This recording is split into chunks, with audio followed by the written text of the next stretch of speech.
രണ്ട് രാജാക്കന്മാർ അധ്യായം 17. ഹോസിയ ഇസ്രായേൽ രാജാവ്. യൂദ രാജാവായ ആഹാസിന്റെ 12-ാം ഭരണവർഷം ഏലായുടെ പുത്രനായ ഹോസിയ സമരിയായിൽ ഇസ്രായേലിന്റെ രാജാവായി.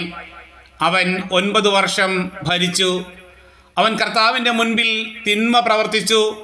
എങ്കിലും തൻ്റെ മുൻഗാമികളായ ഇസ്രായേൽ രാജാക്കന്മാരെ പോലെ ആയിരുന്നില്ല.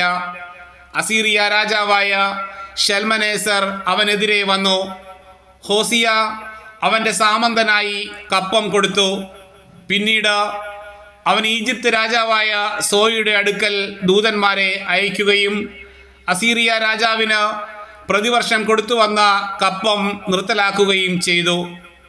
അവൻ്റെ കുടിലത മനസ്സിലാക്കിയ അസീറിയ രാജാവ് അവനെ ബന്ധിച്ച് കാരാഗൃഹത്തിലടച്ചു.